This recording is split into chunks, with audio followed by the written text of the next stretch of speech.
not be surprised I want to raise the question of Camp Ashraf. As you know, last December, Martin Kobler, the special UNAMI High Representative in Iraq, signed a memorandum of understanding with the Iraqi government without first having got the approval of the residents of Camp Ashraf, which he had pledged to get in advance.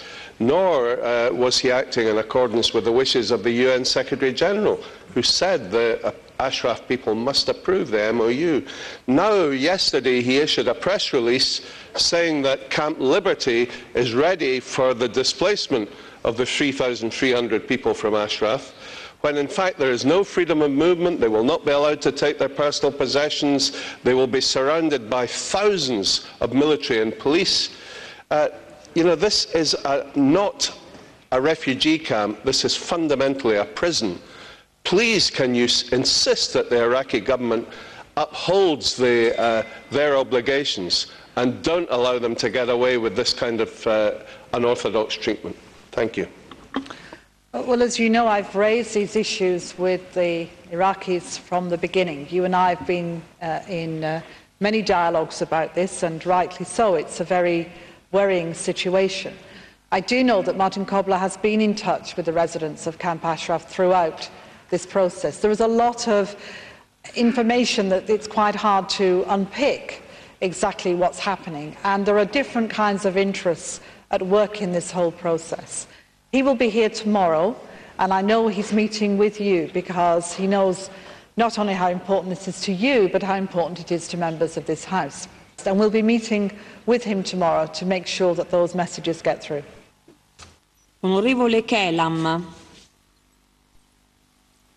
Grazie mille, President. Madam Ashton, I would like to return to the question of my colleague Stevenson, because I think the UN mediation negotiated by Mr. Kobler has not provided sufficient guarantees for the safety and freedom of choice for more than 3,000 people there, which is contrary to the position taken by the European Parliament several years ago already. Because Iraqi authorities have clearly violated the relocation program, launching missile attacks against the camp. And I think the role of your representative have been lately rather marginalized, because he have even denied visa to Iraq. So my question is, if you said that the relocation to Camp Liberty is way to the future, I think is a very ominous way, and I urgently call upon you to use your authority to speak more vocally and more decisively to solve this humanitarian crisis, which is still pending, because these are people who are consistently advocated for truly democratic, secular and nuclear-free Iran, what we need. Thank you.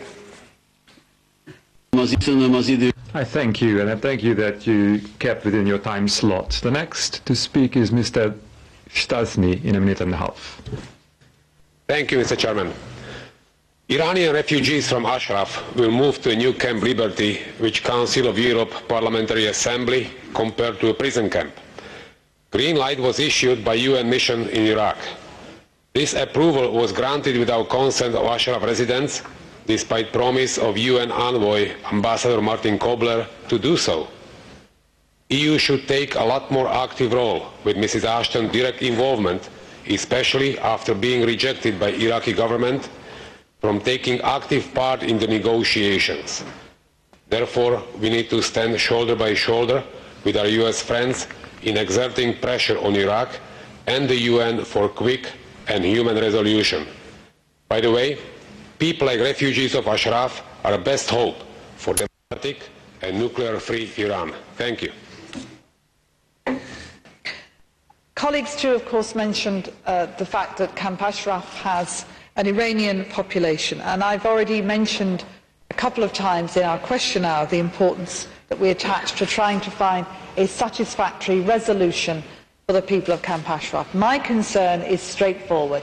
Is to try and find a way in which we can keep them completely safe and give them a future.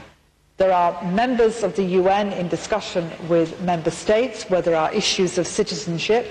There are the members of the High Commission for Refugees who are engaged with this, and Martin Kobler, who, as I've indicated already, will be here tomorrow. We work closely with the US, we work closely with the international community, and we keep this on the agenda in our discussions with Iraq. But it is important that we move forward, that the people find a future, not that we simply keep them there because we don't have a plan. There does seem to be not a perfect plan, a compromise solution, of course, but one in which, if we do it properly, I believe there is the potential for future for these people that will keep them safe, which, as I've said, is our final objective.